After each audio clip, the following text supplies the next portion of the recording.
The Snakes' bats got hot at the right time, and even though they had a huge lead, the bullpen made this one unnecessarily close. Diamondbacks avoid getting swept in Toronto. We're lighting up the Cactus, and we are talking about this big win right now in 30 seconds. Don't you go anywhere.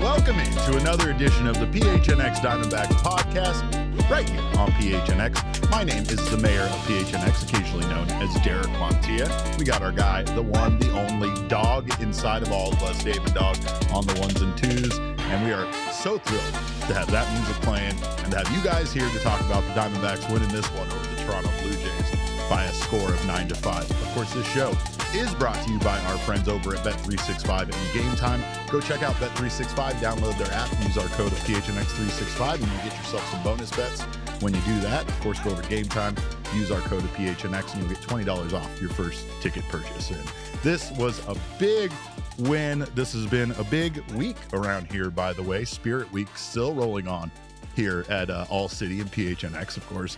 Big shout out to Big Brothers and Big Sisters. This is what it is all about. We've been having fun with our mystery guests and our host swap, everything we've been doing. I talked Rising yesterday. I know nothing about the Phoenix Rising at all. I didn't even know where they were currently located at playing games. But hey, Max got me caught up, and it's been a great time. But it's all been in the name of a good cause, of course. As part of ALLCITY Spirit Week, we're teaming up with Big Brother, Big Sisters of America, an incredible group creating life-changing mentorship opportunities for kids across this country. We've set a goal. We did set a goal of $10,000, and you guys helped us smash right through that goal. So we are going on. Of course, we are trying our best to see how much money we can raise for this wonderful cause. So thank you so much for your help. With your continued help, we can now try to beat some of the other cities in ALLCITY because we are very competitive around here. We are extremely competitive. It gets weird around lunchtime on who gets to use the microwave. But you can donate using the link in the description. And if you want to make an even bigger impact, you can also sign up for being big by visiting bbbs.org/allcity. It's something wonderful. Let's do something meaningful together this week. We already have. And again, thank you guys so much for your help. But Diamondbacks win this one. Of course, this is a great way to cap off Big Brother, Big Sister Day here at ALLCITY at PHNX. It's a great way for the Diamondbacks to avoid getting swept here in the series finale. Diamondbacks win this one by a score of 9-5. They improve back up to 500. And Damon, you know what to do. Send my little man up the mountain right now. Let's go, Cattell. What did I say, Cattell? Let's go, Domo. Cattell was our old one. Domo's our new one. Maybe we should have left Cattell. I don't know. But Domo is in the Serpientes purple is so fetching there. So Diamondbacks, again, improved back to 500. They scored more runs today than they scored in their last 3 losses combined. 9 runs today, 7 runs over the last 3 days. And despite being up 9-1 at one point, the bullpen still made this one unnecessarily close. In fact, one Damon Dog, he's pulling double, triple duties around here today. He was doing the U of A podcast, and all he wanted to know was what happened in the short amount of time of him not watching the baseball game. How did it go from 9-1 to 9-5? At first I said, what was the final score, Derek? And you said 9-5, and I went, nice. And then I went, wait. How? What the hell happened? The bullpen happened. You know that, Damon. That's exactly what happened. It's what's been happening to this team all year long. But luckily today, the bats were hot, and the bats did it once again. It's not sustainable, but hey, at least having really good offense can help you win games like this by a score of 9-5. Of course, Gino, the big star today after Josh Naylor singled to lead off the second inning. Gino hit his 22nd home run of the season to give the Snakes an early 2-0 lead. And Damon, regrettably, I think you know what to do here in regards to that fact that Gino is now at 22 home runs. I hate him. I hate the look of his stupid little face down there. Look at how bad I'm going to look in teal. His stupid teal bearded face. His stupid teal bearded face. But yeah, man, Gino has been incredible. He was on fire in this game, absolutely on fire. In the top of the third with 2 on 2 outs, Gino delivered once again with another big hit, a 2 RBI double that pushed the Diamondbacks lead at the time to 4-1.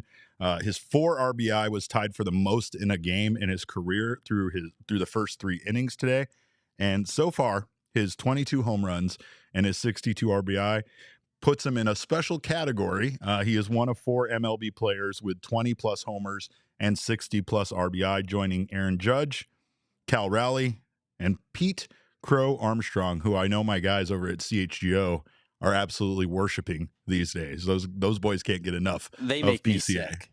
They should make you sick. He makes me sick. He's a very good baseball player, and I knew he was going to be better than he was, like for the stretch to last year, I think, when he kind of came back down to earth. But my God, he's been very good. Gino also has been very good. Those 62 RBI, he currently sits second in RBI behind one Pete Alonso of the New York Mets. And Gino's numbers this year just not outstanding, but getting much better. I know for a stretch there he struggled, but now he's slashing 237, 313, not a great on-base percentage, but 533 outstanding slugging percentage for an 846 OPS this season. So Gino continues to stay hot, and Ryan H., he's craving some Pavin. Got to give it. We gave him some Pavin. Gave him some Pavin today. Gave him some Pavin in the 5th inning with Cattell on base. Pavin Smith goes yard for his 6th home run of the year. And yeah, like Pavin Smith is kind of wild. He's kind of an anomaly because he does, as we've said around here, he tends to pay that past due rent at times. Right when you start thinking that Pavin Smith is not doing well, he's uncanny. And you start tweeting it out, and you start tweeting out freezing cold Frosty takes from your Twitter account, and then Pavin Smith hits a home run just to spite you. Damon, comments on this? Can you relate to what I'm saying, Damon? Do you understand like where I'm getting at?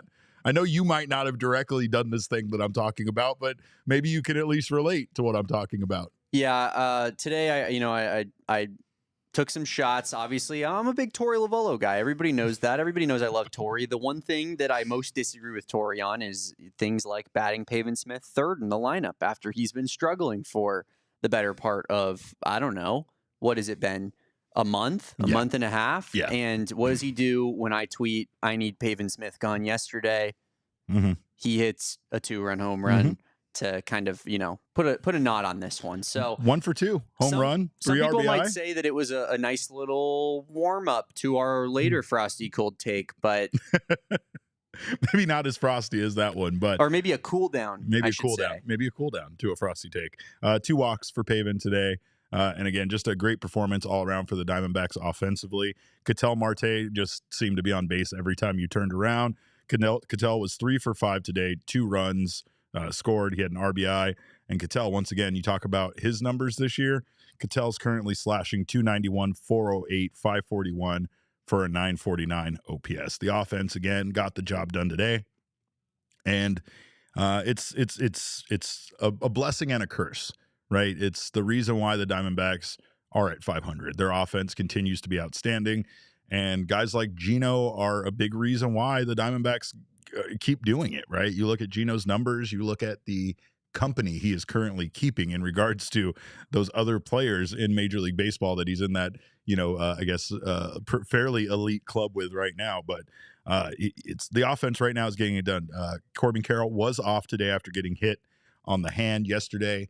X-rays were negative, but they just gave him the day off. Hopefully, Corbin has no lasting effects from that, because you feel like with the need of the offense staying so hot, Damon, you feel like you can't even lose one guy. We're going to get into how concerned I got after 2 pitches about Ryne Nelson, but our depth is gone. And that's what it feels like. And our depth is obviously gone with pitching, with the way that the Diamondbacks have had to go out and acquire guys like Anthony Disclafini, who had an absolutely terrible outing today, and we will also get to that.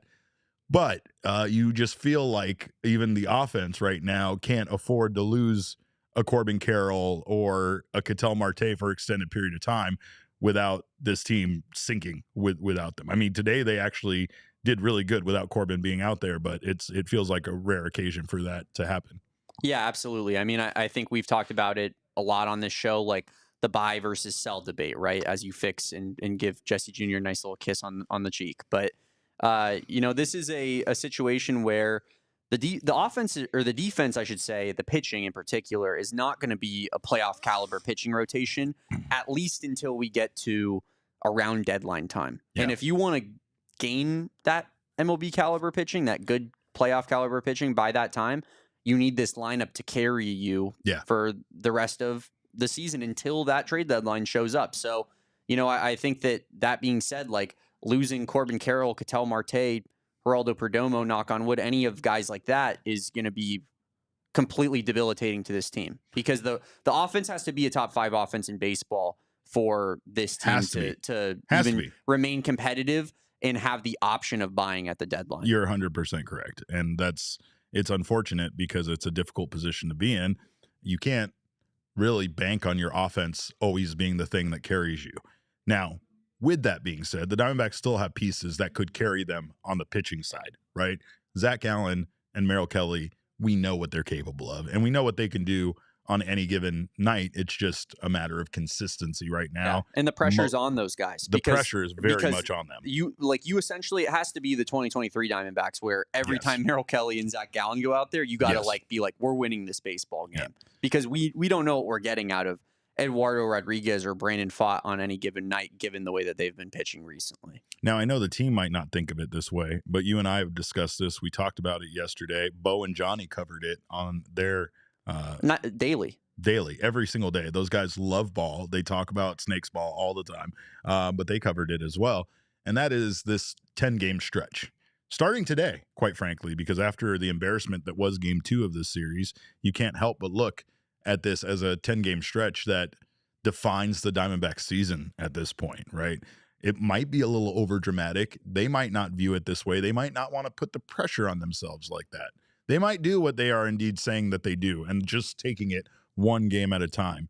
It's hard not to look at this 10-game stretch, including today's win, and seeing how vital it is to the continuation, if you will, of the Diamondbacks season, right? After this 10-game stretch, you could probably even say 13 games, including those 3 games that they have against the Giants.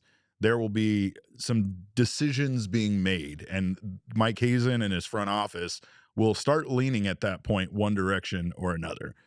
Then you have the All-Star break, then you come out of the All-Star break, and there's a very short period of time, essentially less than 2 weeks between then and the end of the trade deadline. So there's not a lot of room left for mistakes. There's not a lot of room left to make a good impression, and there's not a lot of room to prove to the front office that you are one of the best teams in baseball and can compete like one of the best teams in baseball.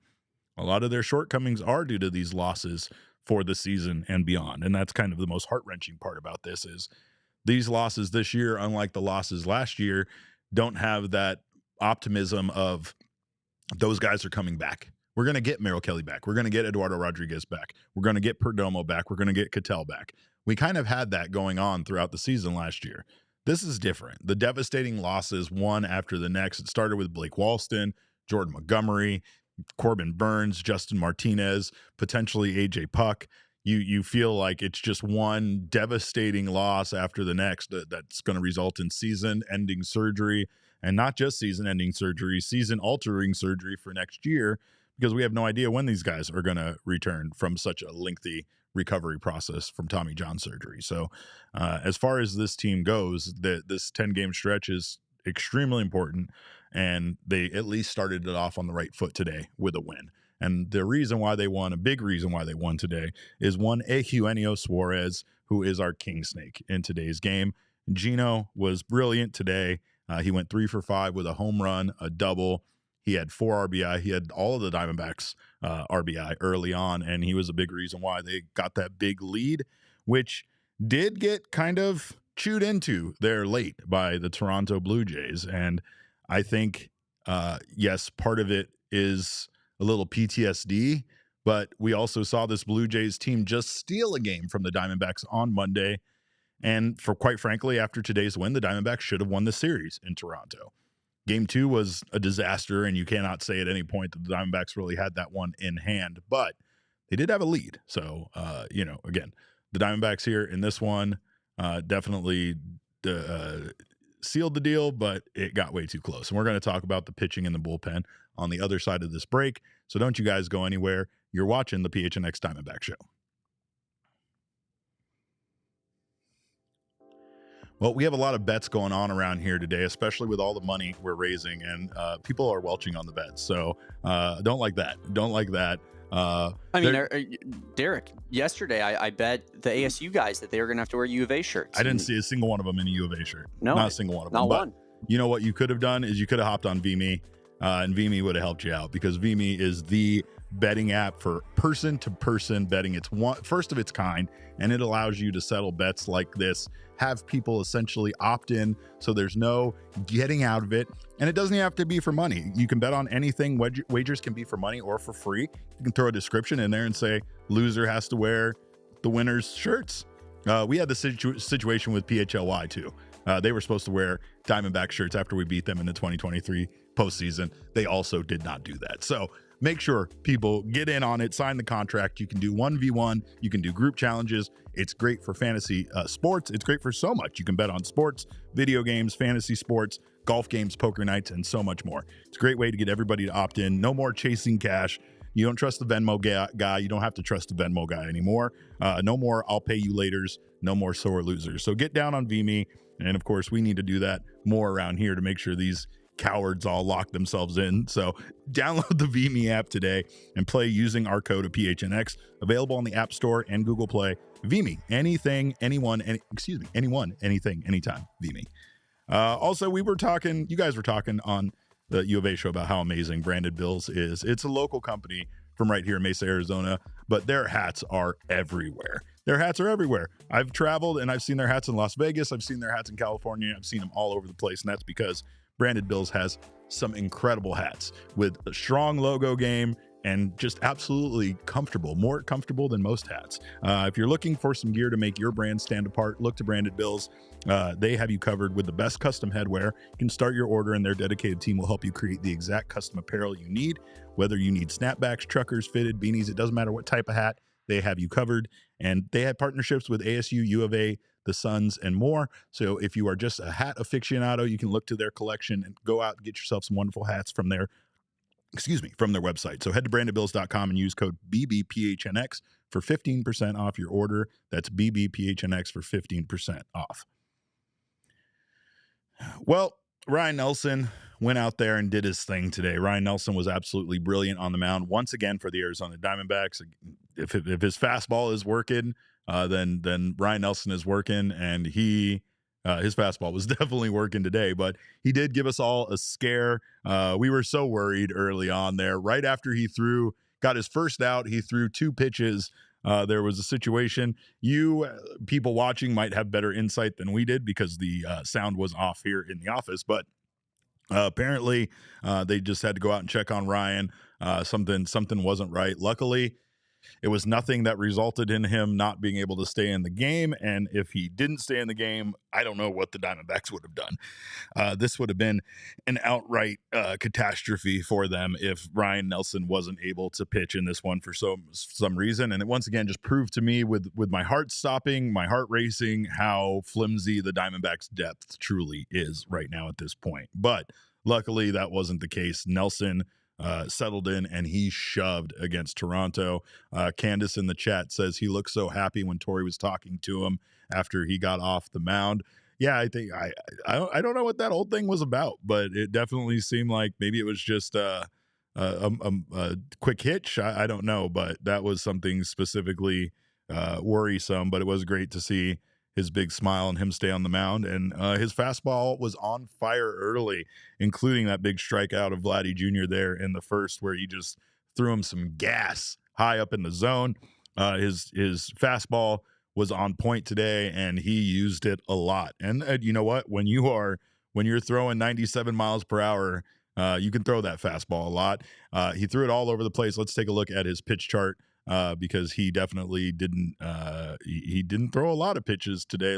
Didn't throw a lot of a big mix, but he threw that fastball and he threw it everywhere.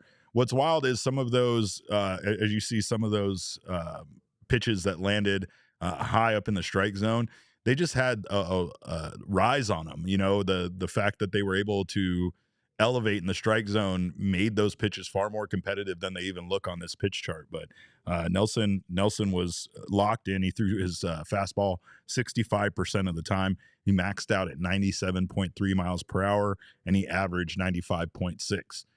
It's wild, the simplicity to Ryne Nelson's game sometime.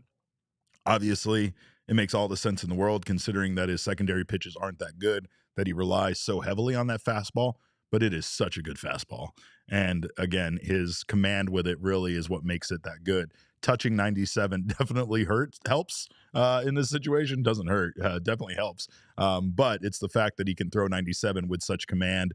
And again, you know, today was one of those days that he did get cut a little short. Sean in the comments said, is it going to be 80 to 85 pitchers all year for Ryne, or will Torey extend his leash? Torey will absolutely extend his leash, but he's going to be careful with Ryne, obviously, because of the depth issues that I just said. Ryne right now is incredibly important to this team, and the Diamondbacks have kind of been wishy-washy with him this year. He's done everything they've asked of him, but getting stretched out, then going back to doing a reduced role out of the bullpen, and then getting stretched back out again, it's dangerous as far as Nelson's health is concerned. They want to make sure Nelly doesn't get hurt, because if he does, you might as well just go ahead and put a for sale sign on this property that is the Arizona Diamondbacks right now. Their season is toast.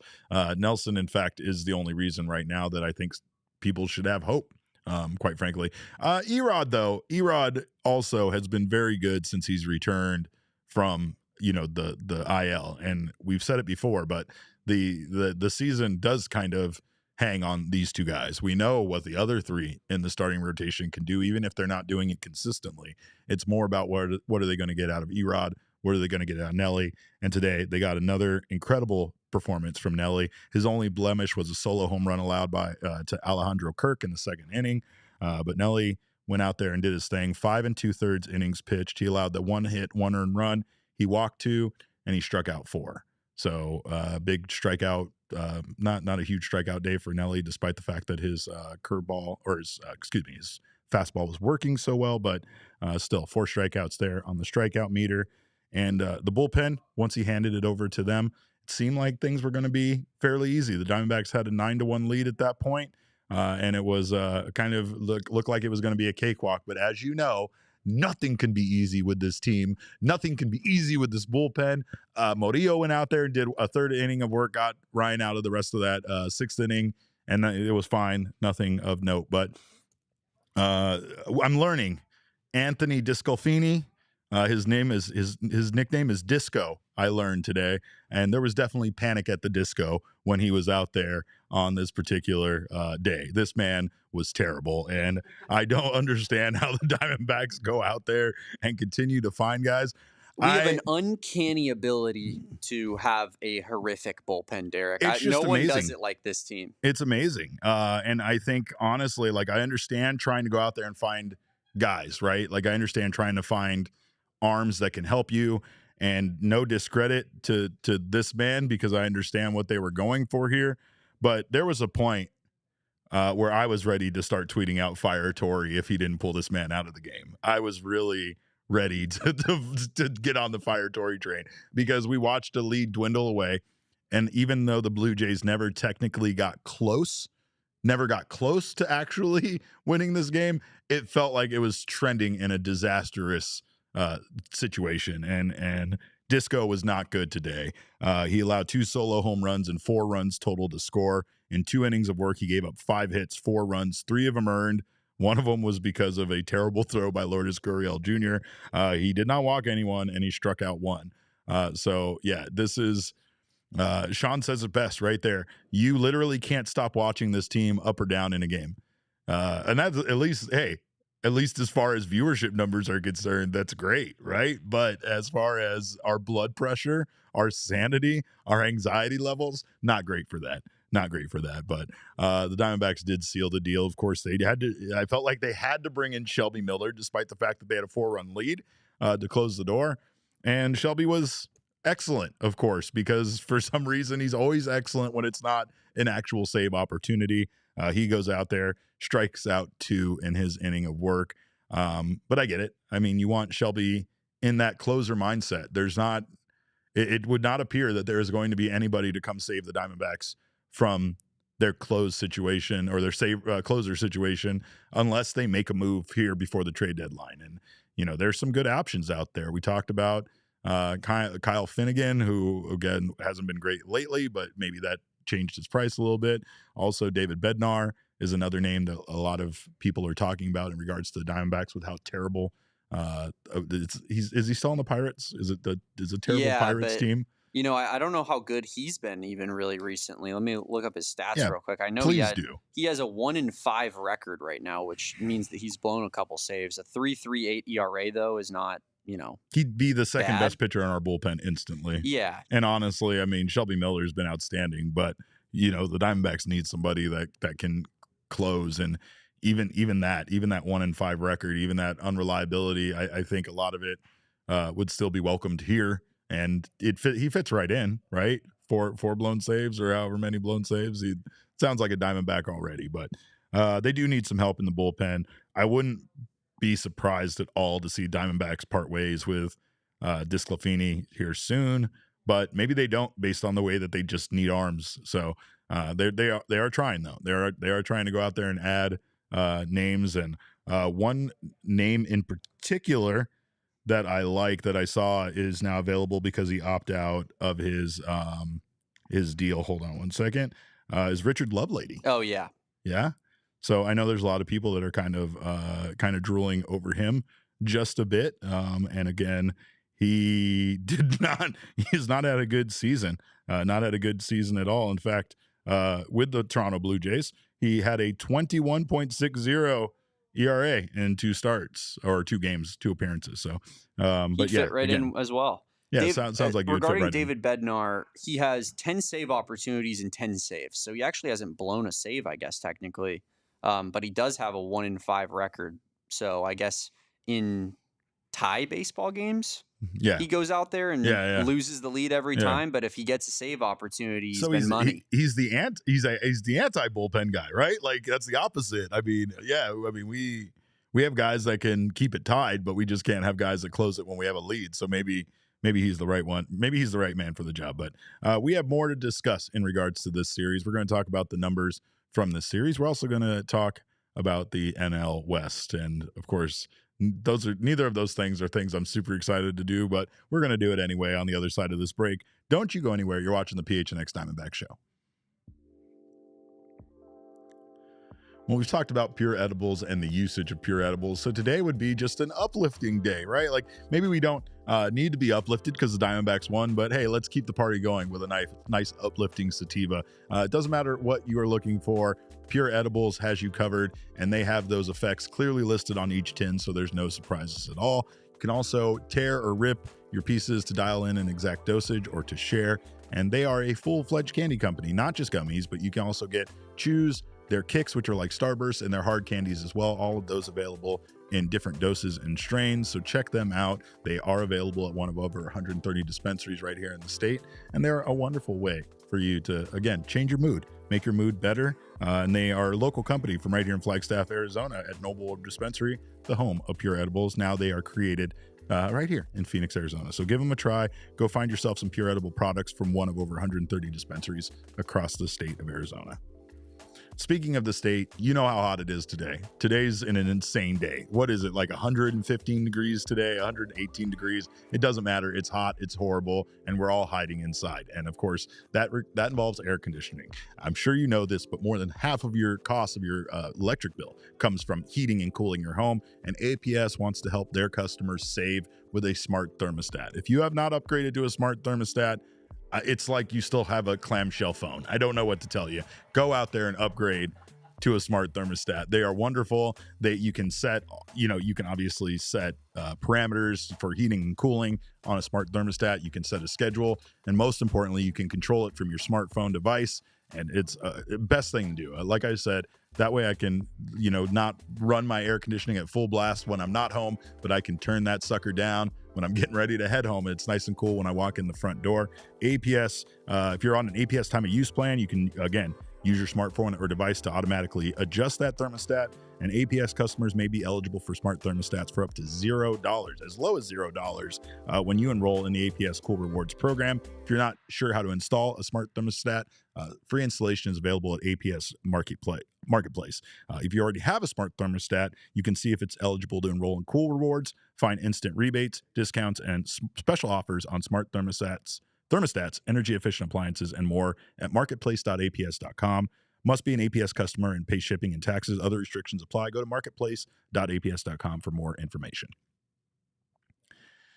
All right. Well, this series was a wild one. And again, I don't want to have like a revisionist kind of situation, but if the Diamondbacks don't blow that game in the bottom of the ninth on Monday, we are in a much better mood about this series. We are talking about a series win over a very good AL East team. Dbacks were that close to doing that thing. But, of course, let's take a look at the numbers for the entire series presented by our friends at Desert Financial Credit Union. The Blue Jays outscored the Diamondbacks in this series 18-14. They out-hit the Diamondbacks at home runs 7-2. Diamondbacks' 2 home runs came today. Meanwhile, the Blue Jays peppered them throughout the series. Interesting runner in scoring position situation. Both teams were successfully scored or successfully hit with runners in scoring position 6 times. The Diamondbacks were 6 for 26. The Blue Jays were 6 for 18. Starting pitching ERA, very good for the Diamondbacks in this series. They had a 2.40 starting pitching ERA. The Diamondbacks allowed 2 earned runs in game 1, 1 earned run by Erod yesterday, and then 1 earned run today by Ryne Nelson. Meanwhile, the Toronto Blue Jays starting pitching ERA ballooned a bit today with the 7 earned runs allowed by Gaussman, which was kind of a surprise there. Their starting pitching ERA 6.46. Meanwhile, the relief pitching ERA, as bad as it should be for the Diamondbacks, considering what happened to them in this series.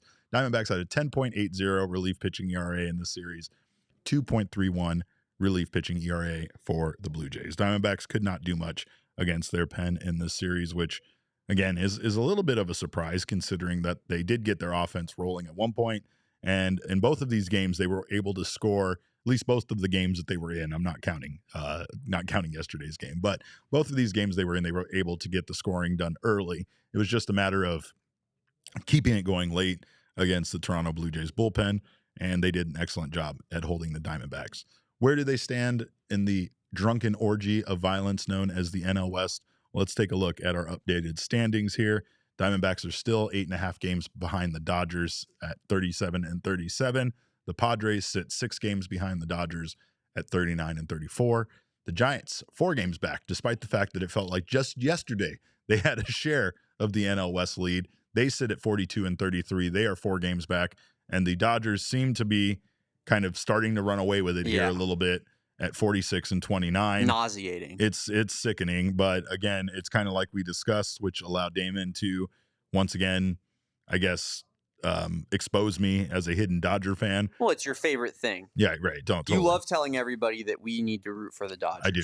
I really do. With I'm just your Dodger saying, blue when the shirt Dodgers on. play the Giants and the Dodgers play the Padres at this point, as a group, I think we should all agree that we are rooting for the Dodgers. Maybe rooting. Rooting's the bad word. See, you made me say rooting. That's the problem. That is the problem. It's almost as if you're happy to do it. The problem is not, Derek, that you sensibly want to make the playoffs as a Diamondbacks fan. Right. I get what you're saying. Right. The problem is how much energy you derive towards being like, guess we got to root for the Dodgers, guys. I guess I'll pull out my LA hat that I just so happened to bring with me today to wear in the office. I mean, that's more the issue, Derek. But that being said, I will say the Giants, we were talking about them post Rafi Devers trade, how we were hoping that they never won a game again. Yeah. That was what broke the straw that broke the camel's back in terms of team chemistry, much like it did in Boston. They unfortunately snapped their losing streak, their 4-game losing streak today against the Guardians in a 2-1 victory right in the middle of the show.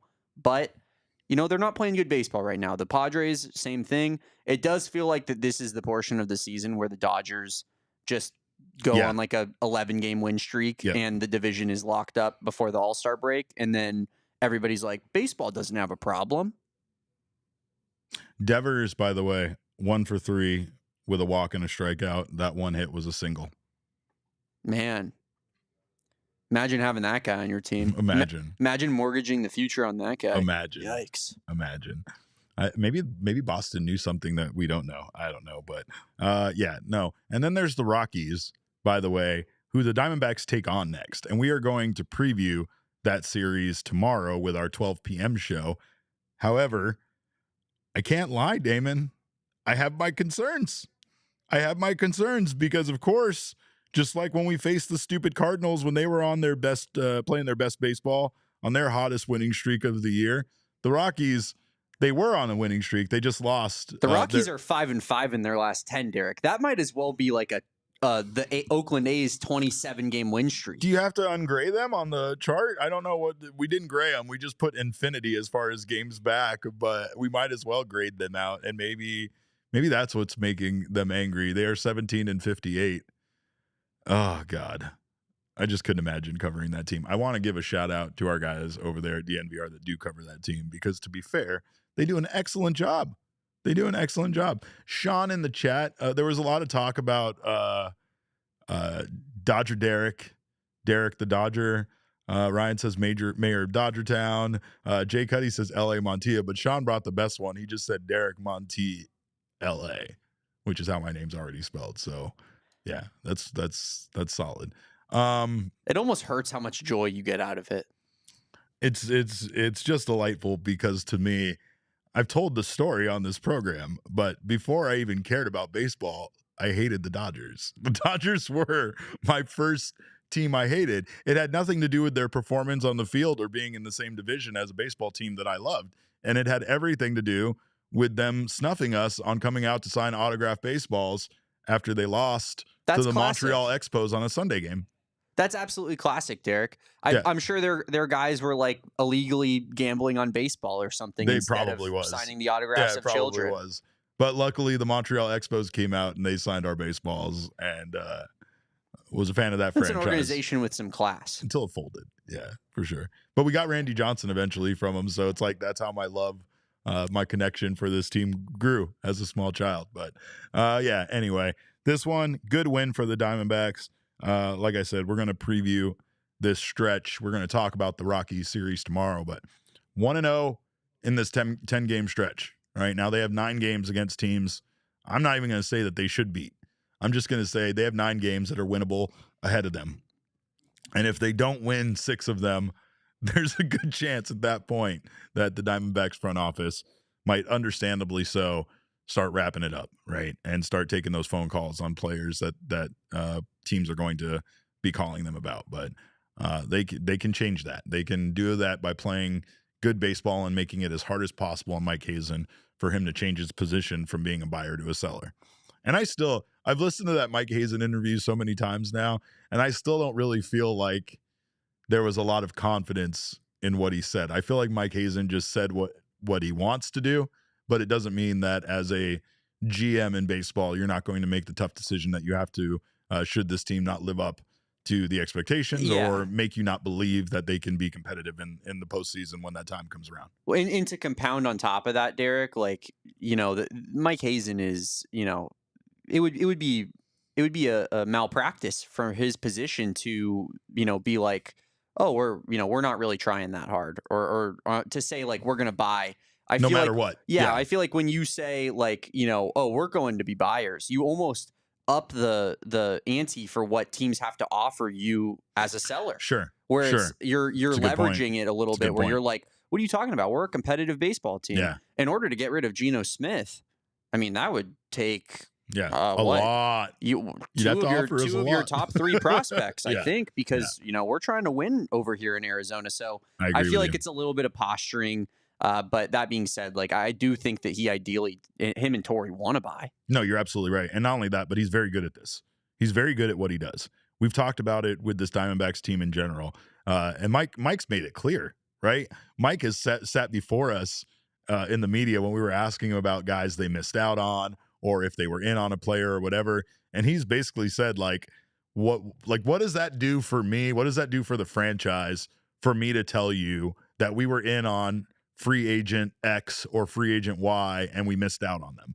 All it makes it sound like at the end of the day was that you weren't a desirable landing location for that player, or you didn't bring enough to the table in negotiation to try to lure them away from whoever inevitably landed them, right?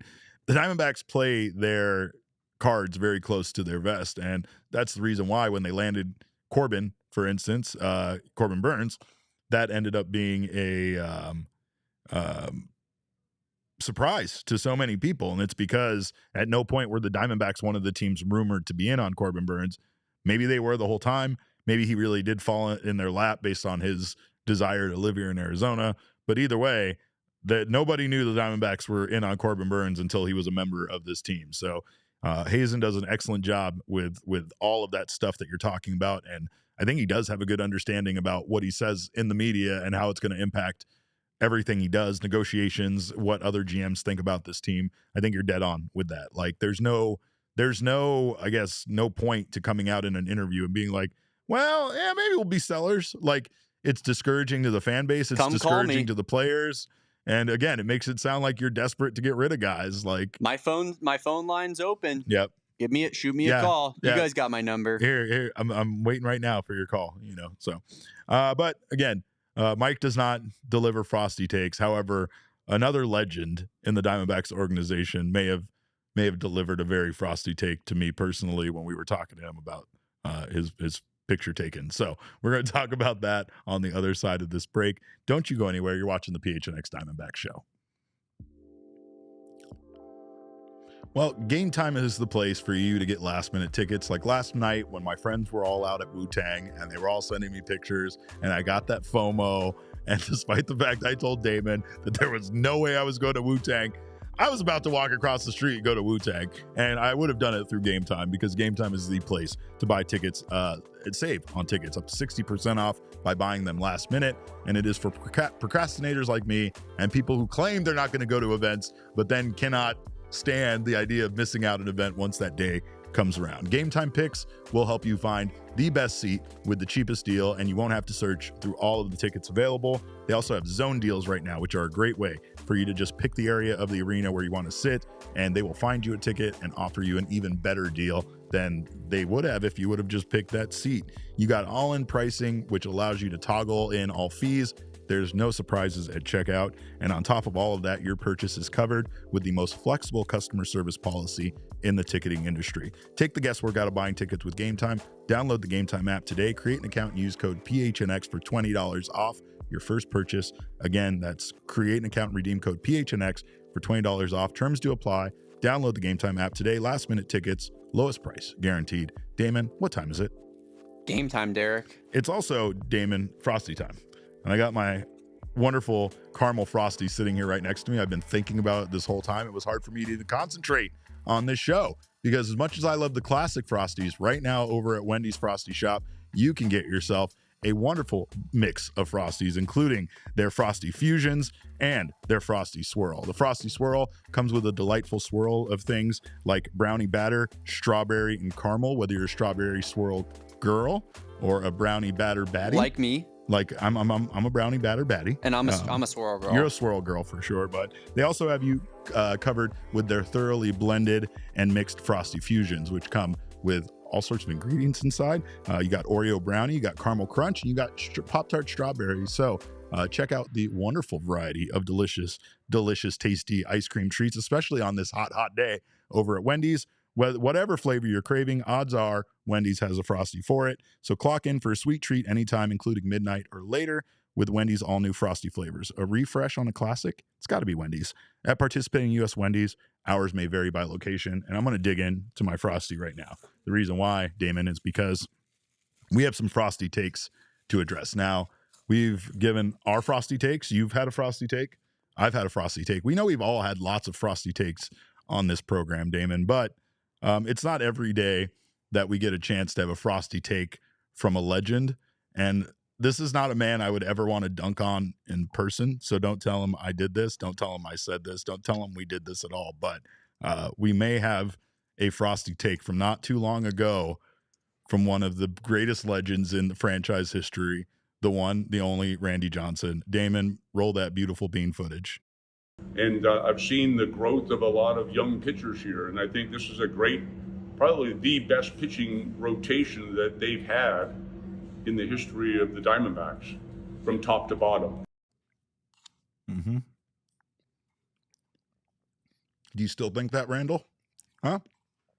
I don't know if that's so. I don't know if that's the case anymore. I don't think that Diamondbacks have the best pitching rotation in franchise history. No.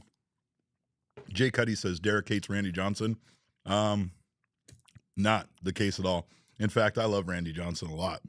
I hate how wrong he was, and I don't think it was his fault.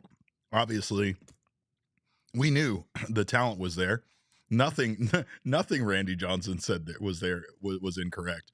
But what ends up happening is injuries, and I mean, Eduardo Rodriguez having a disappointing couple of months there really took things downhill. Zach Gallen hasn't been Zach Gallen. Brandon Pfaadt, despite how good he was for the month of April, had some of the worst starts we've seen from him in his career this year. Injuries, losing Corbin Burns, everything.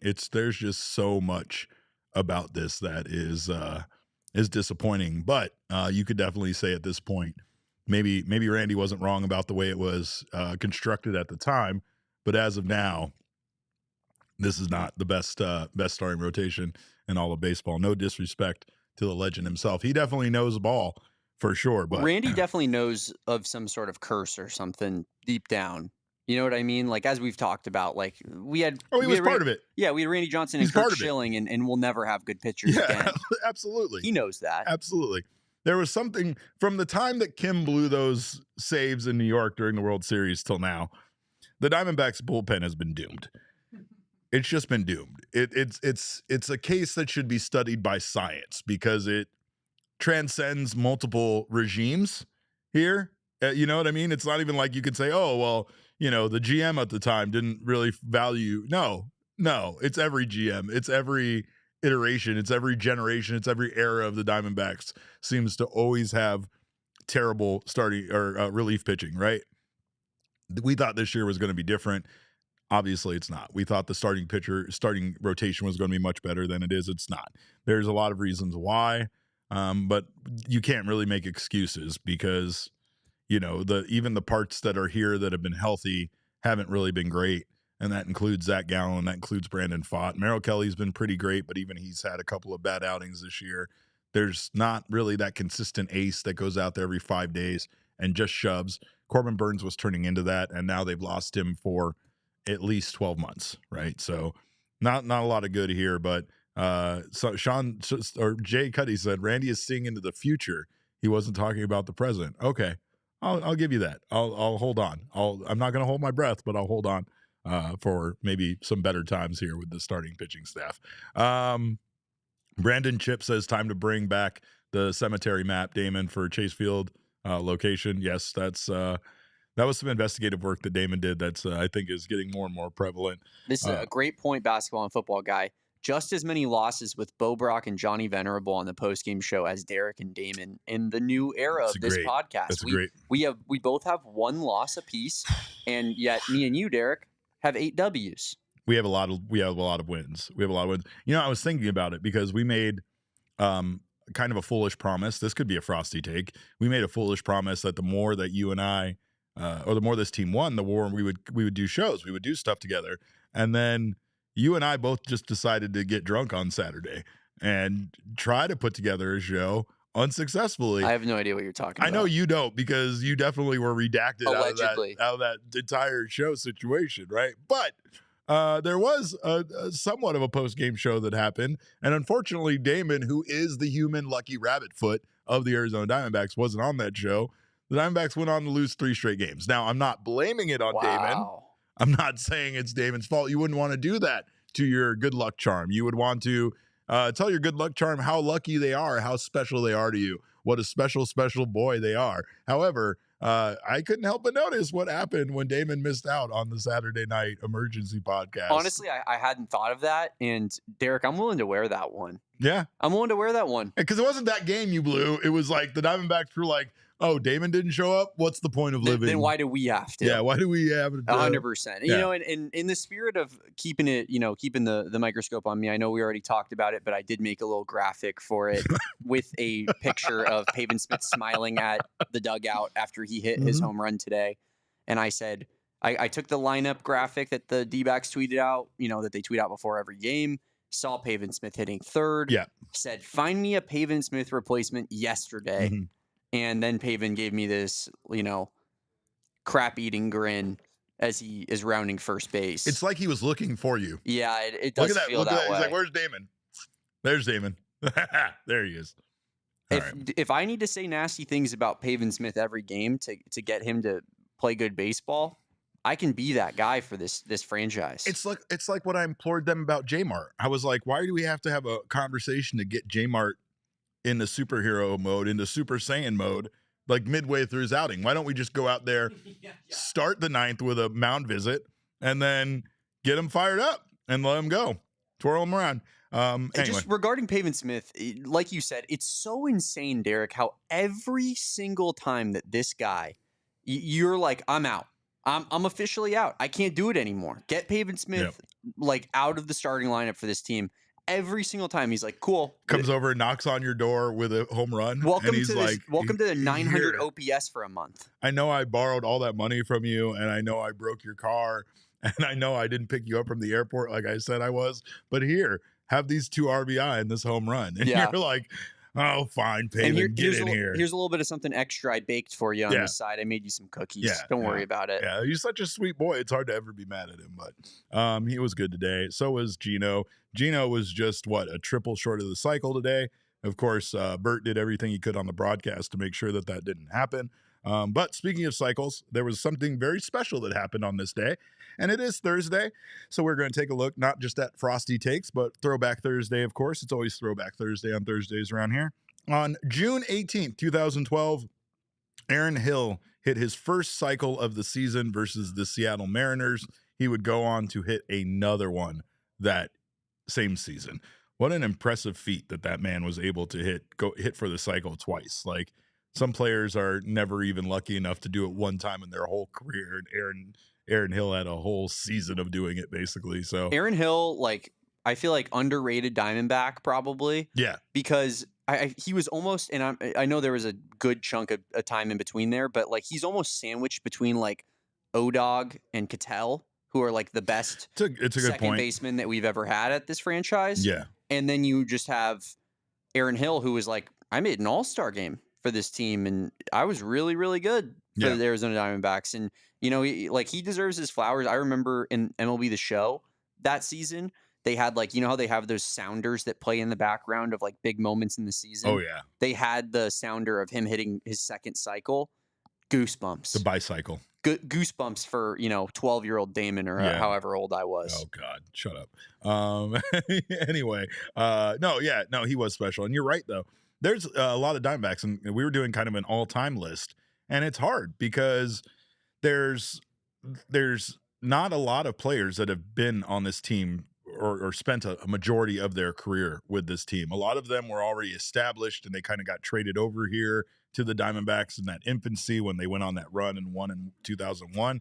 A lot of those guys, I think we still hold in our hearts. You got obviously Gonzo and Randy and the other heroes, but you have a Tony Womack, you have a Craig Counsell. These guys, when you think of the best infielders in Diamondbacks history, you tend to think of them. But going through it, the Diamondbacks have had a few of those guys that kind of had a short stint here, but while they were here, they were very, very good. Or guys Steve Finley played for every team in the NL West, really did. Damn near. He really did.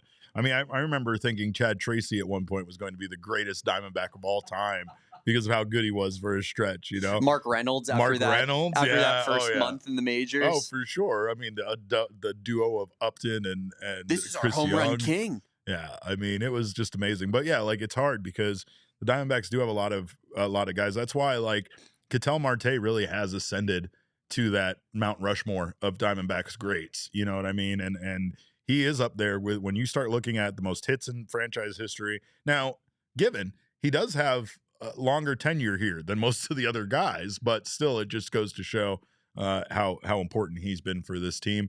Paul Goldschmidt, obviously another guy that I besmirch on this show quite often, but a guy that when you go back and look at a lot of the leaders in offensive categories, just Derek was just a little bit more of like an Adrian Gonzalez guy back then. Stop it. Ryan H felt me going even before I even got there. He was like, "Don't get Derek started on Goldie." Ryan knew knows where I so was well. going. No, I knew where I was going. Well, another fun thing happened this past week in Diamondbacks history. On June 13th, 2021, the Diamondbacks unveiled their very first City Connect jersey, the original Serpientes uniform. And what I find amazing, Damon, is we love the new City Connect. There's no doubt about that. Fans love it.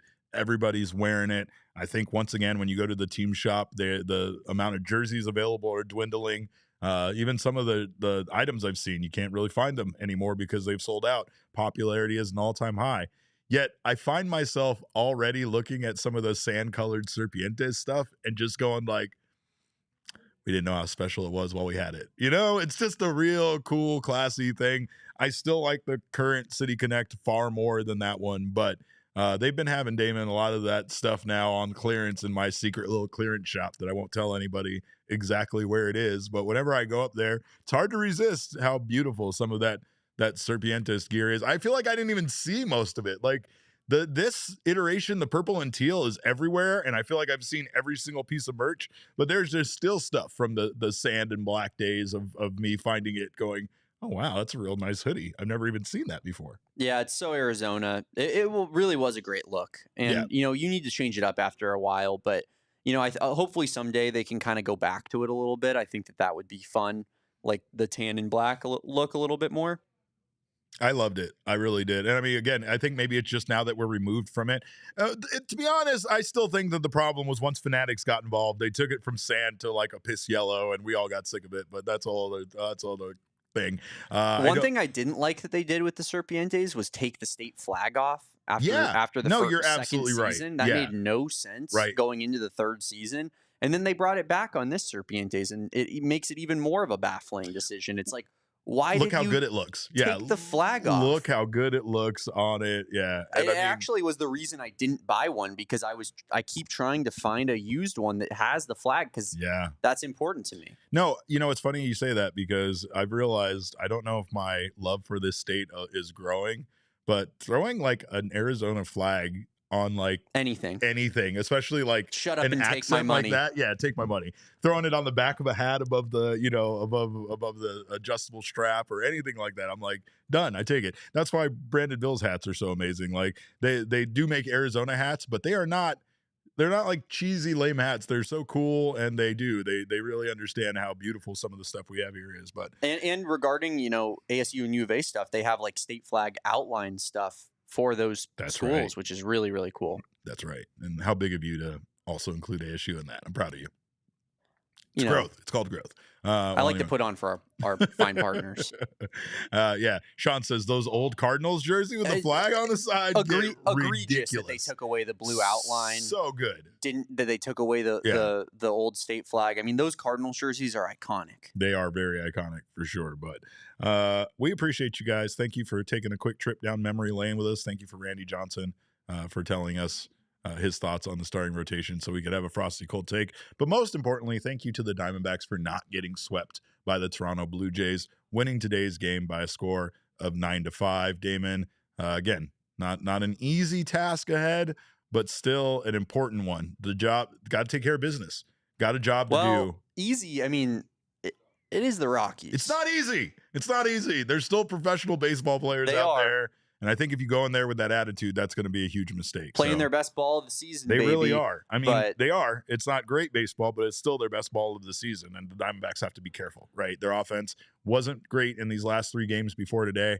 Hopefully they can keep it rolling with today's big 9-run performance. But we will be back tomorrow with a 12 p.m. show. We are going to preview that series with the Rockies. We're going to take a look ahead. We're going to take a trip down to Snake Farm, and we'll try not to get too crazy about this 9-game stretch. But of course, until then, you can follow us on Twitter. I am at @cap_caveman with a K. Damon is at Damon Dog with a DAWG. We are all Damon's dogs. Bark, bark. Our show is at PHNX_Dbacks, but as always, all roads lead to at PHNX_sports on Twitter, Instagram, and Facebook.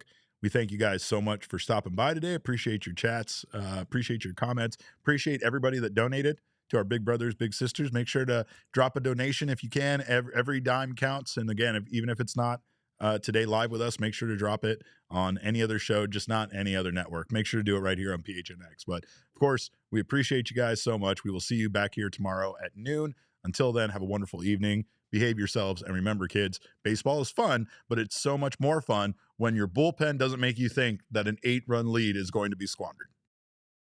We all silly like the mayor.